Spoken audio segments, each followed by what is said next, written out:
6 Jahre Steuerfreiheit auf ausländische Einkünfte, wenn du nach Chile umziehst.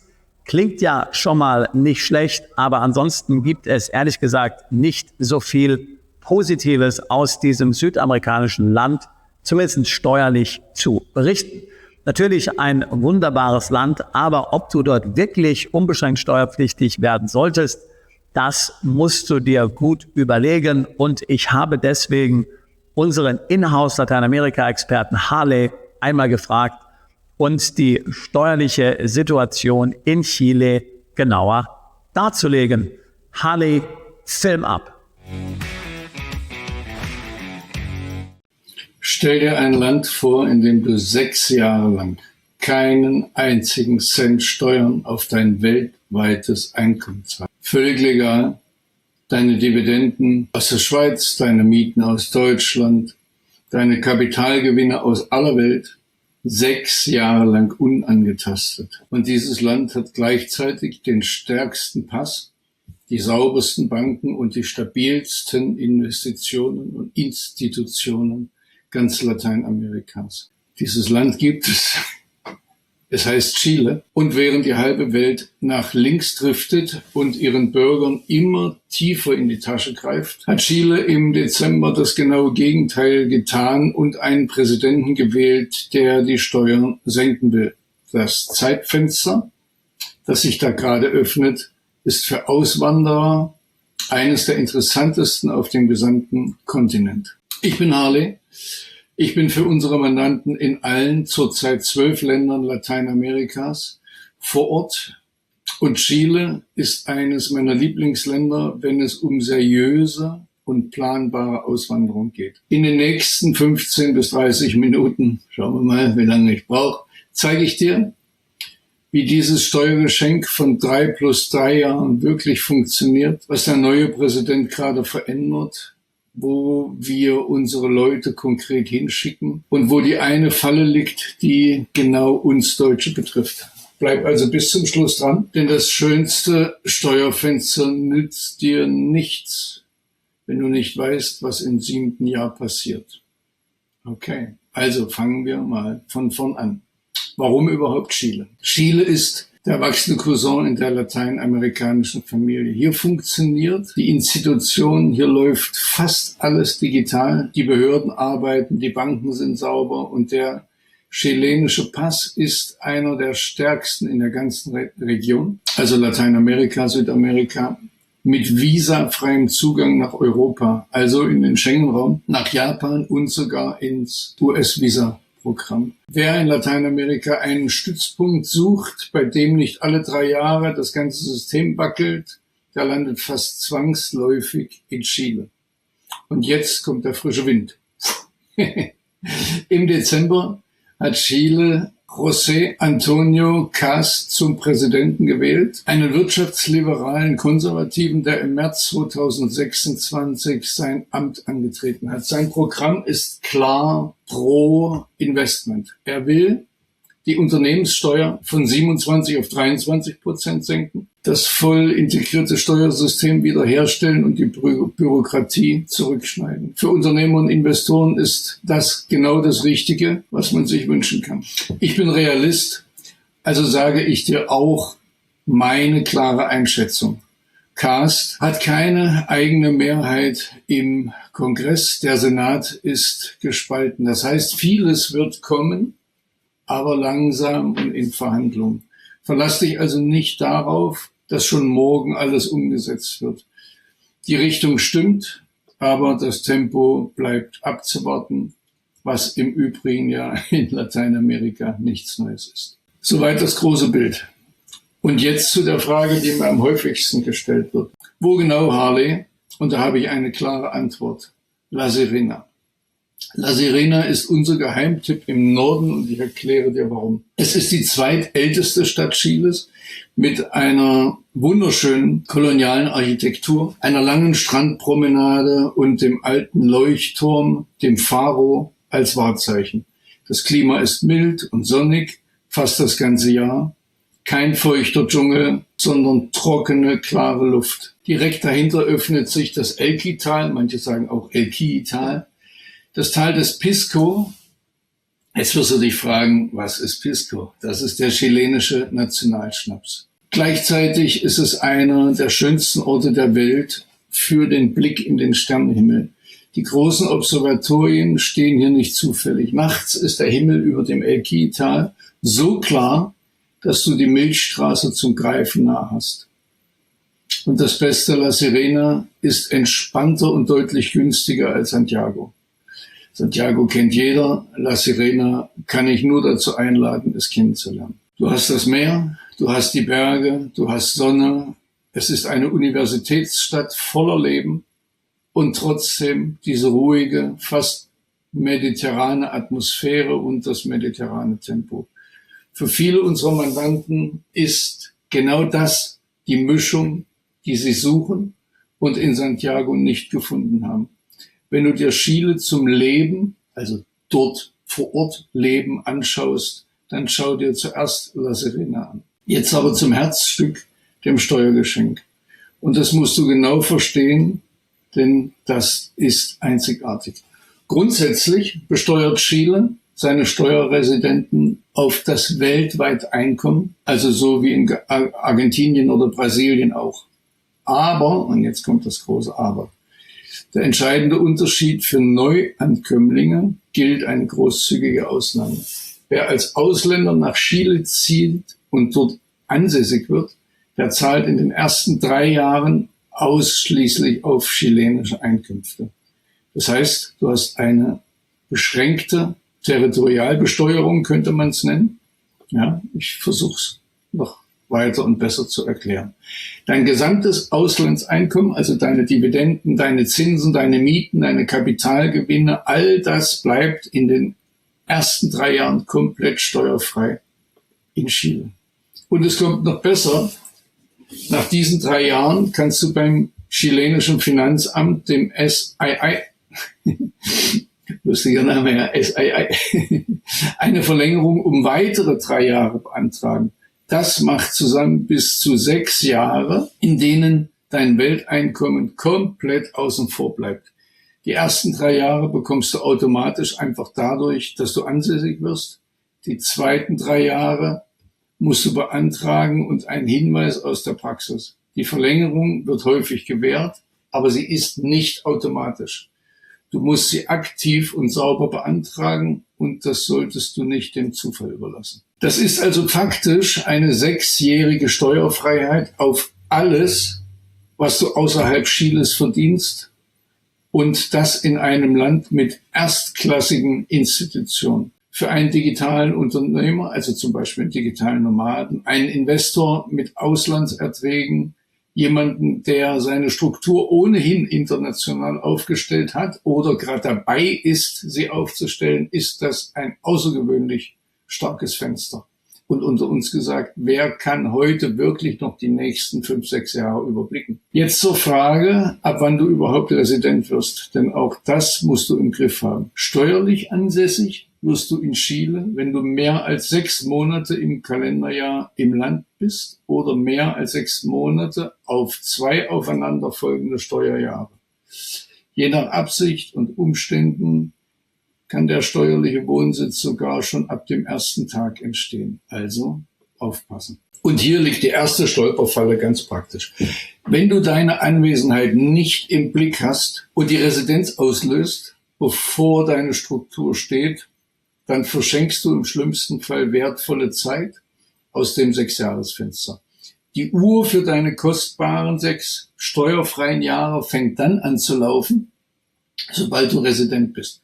Deshalb plant man im Zuzug nach Chile sauber mit Kalender und nicht aus dem Bauch heraus. Jetzt zu den guten Nachrichten, die sogar über das Fenster hinaus gelten. Erstens, ausländische Renten- und Sozialversicherungsbezüge sind in Chile steuerfrei. Und zwar unabhängig von deinem Residenzstatus und unabhängig vom 3-Jahres-Fenster. Beziehungsweise 6-Jahres-Fenster. Für den Rentner, der seinen Ruhestand am Strand von La Sirena verbringen will, ist das ein echtes Geschenk. Deine deutsche Rente oder auch die Betriebsrente wird in Chile nicht angetastet. Zweitens, und das ist Für die Vermögenden ein entscheidender Punkt. Chile hat keine jährliche Vermögenssteuer. Das ist auch mal ein Brett. Ja. Anders als in Argentinien, das der Jahr für Jahr ans Weltvermögen geht, kennt Chile keine laufende Steuer auf dein Nettovermögen. Es gibt eine Erbschafts- und Schenkungssteuer, die je nach Verwandtschaftsgrad bis zu 25% gehen kann. Die solltest du in deiner Nachfolgeplanung berücksichtigen.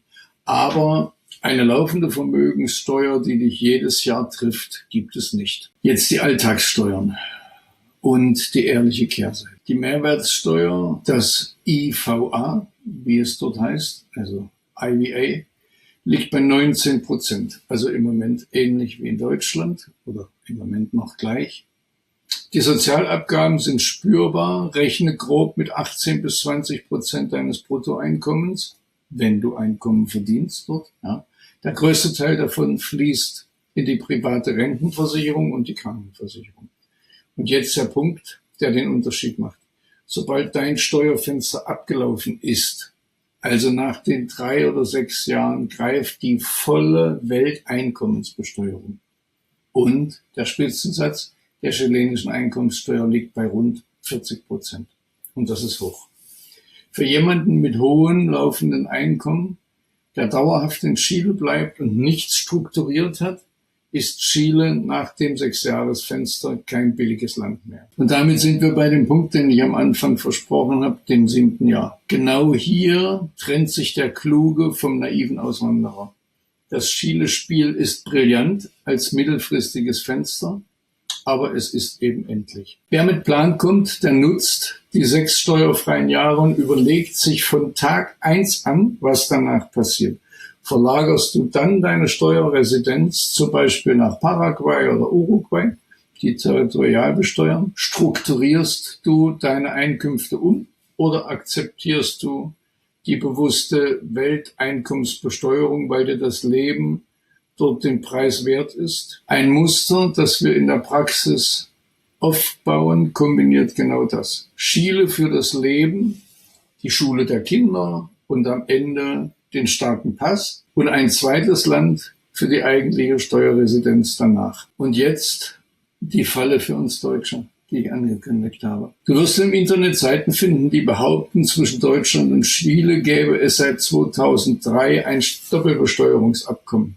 Und das ist falsch. Lass dich davon nicht in die Irre führen. Nach dem aktuellen Stand des deutschen Bundesfinanzministeriums und der deutschen Außenhandelskammer gibt es zwischen Deutschland und Chile kein umfassendes Doppelbesteuerungsabkommen, nur ein altes Sonderabkommen für Schiffs- und Luftfahrtunternehmen.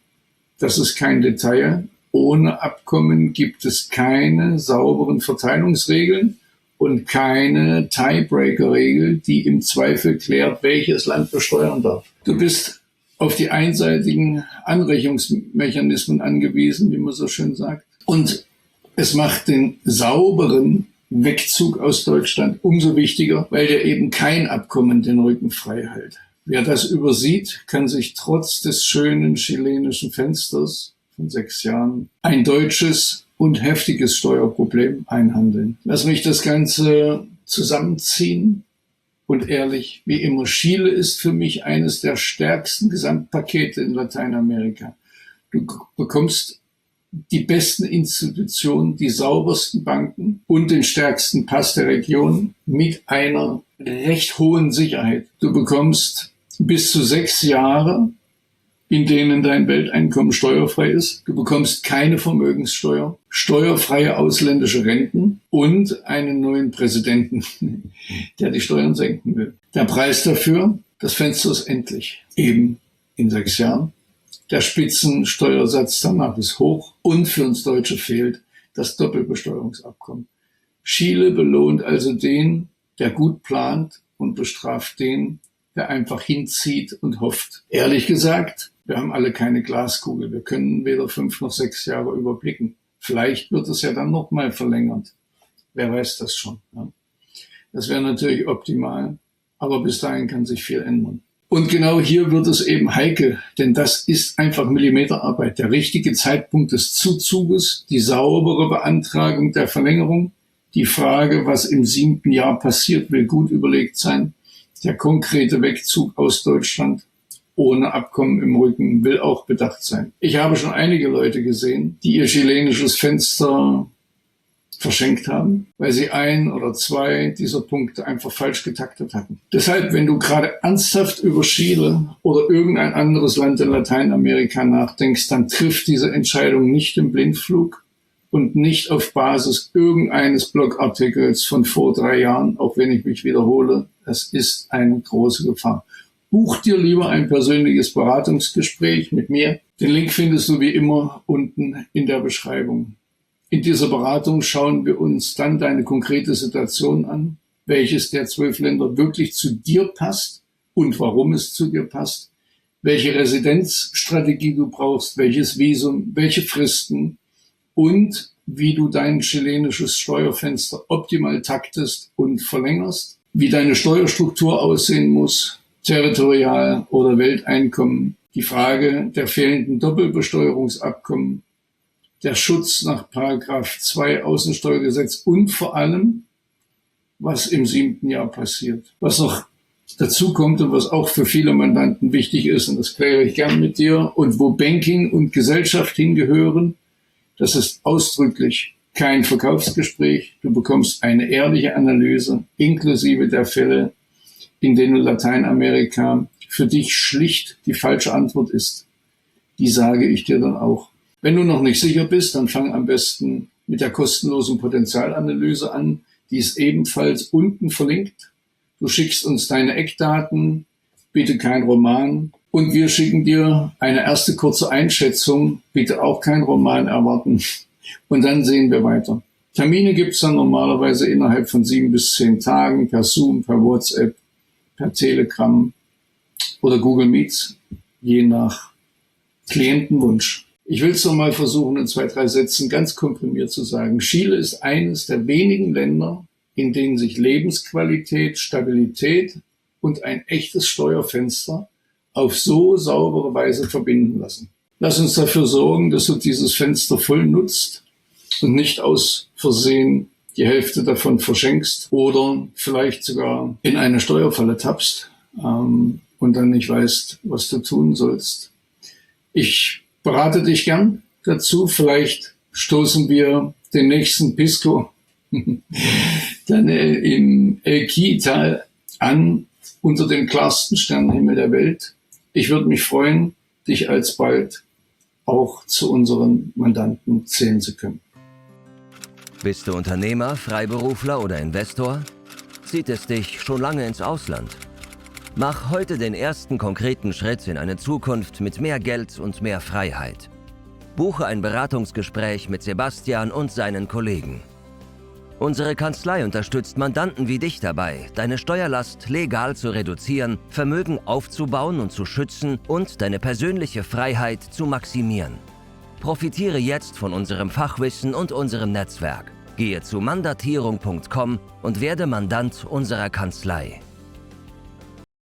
Wenn ihr euch fragt, warum gerade Harley, was macht Harley zum Lateinamerika-Experten, dann möchte ich vielleicht noch 2, 3 Sachen aus meiner Historie sagen. Wer ist überhaupt Harley? Wo kommt der Harley her? Weil ein paar Mandanten haben wir mitbekommen, ich spreche noch kein fließendes Spanisch. Dafür haben wir Übersetzer oder den Manuel mit unterwegs, der unser Büro leitet. Dort unten im Moment noch in Buenos Aires. Geplant ist nach El Salvador. Das Spanisch bin ich gerade dabei, wieder aufzumöbeln, genauso wie mein Englisch. Ich habe das viele Jahre nicht gebraucht. Warum ist das so? Also erstmal bin ich Ossi. Ich bin in der DDR groß geworden.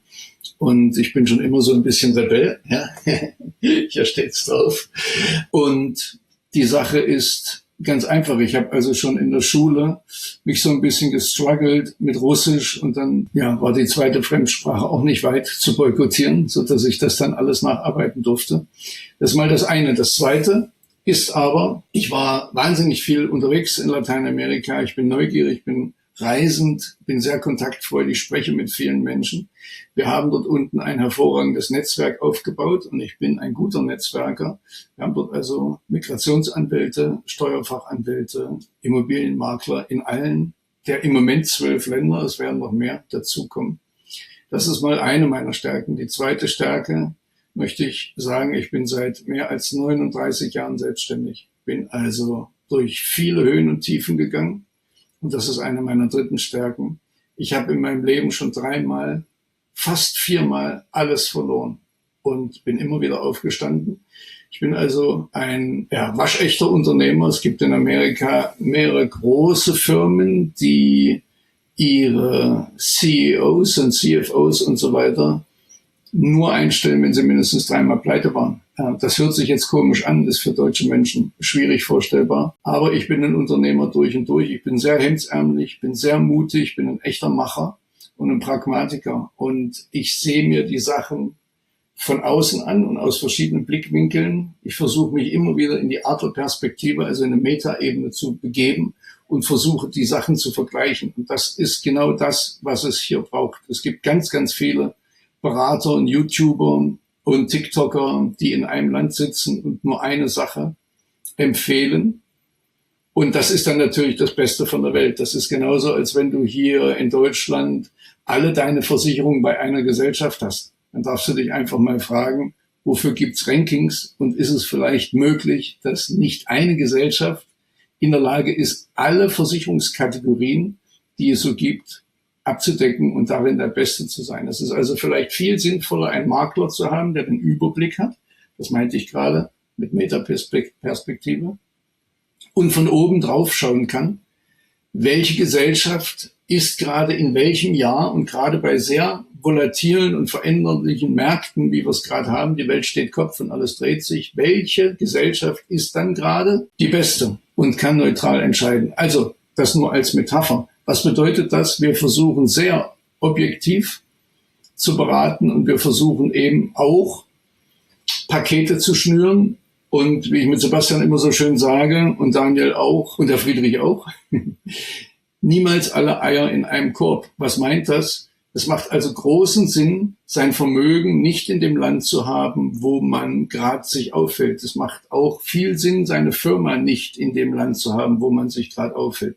Seine Konten, sein Gold und andere Wertpapiere und Kunst, Sammelgegenstände und so weiter. Wir haben viele vermögende Mandanten, die genau darauf einen enormen Wert legen und eben nicht von irgendeinem Menschen, der in einem Land sitzt, beraten werden wollen, der nur dieses Land empfiehlt als das goldene Ei des Kolumbus sozusagen. Ja. Also das vielleicht nochmal dazu. Ich höre immer wieder von Menschen, dass ich auch die Qualität habe, sehr viel Zuversicht zu geben, sehr viel Unterstützung zu geben, sehr gut beraten zu können und immer wieder schaffe, mich aus den komplexen Zusammenhängen rauszuziehen und die Sachen von oben zu sehen und dann auf das Wesentliche runterzubrechen und eben dann auch aufgrund dieser strukturierten Analyse gute Beratungen und gute Empfehlungen geben zu können. Das vielleicht nochmal zu mir persönlich. Hört sich vielleicht so ein bisschen wie Selbstlob an. Das liegt mir völlig fremd. Das mag ich nicht, mich selbst zu loben. Aber es ist vielleicht wichtig, auch für euch mal zu wissen, wer steckt dahinter. Ich komme aus einer alten Familientradition von Kaufleuten und Handwerkern, habe selber viele Abschlüsse als Handwerksmeister und war viele, viele Jahre auf dem Bau selber unterwegs. Bin eben, wie gesagt, seit 39 Jahren selbstständig, bin als Baugutachter und Wertgutachter und Schadensgutachter mit der höchsten Personenzertifizierung unterwegs, bin an allen europäischen Gerichten zugelassen und darauf bin ich ein Stück weit stolz, auf die vielen Jahre Selbstständigkeit. Allemal, weil das war nicht immer Zuckerschlecken, das könnt ihr euch vorstellen, im besten Deutschland aller Zeiten. In diesem Sinne, Aho.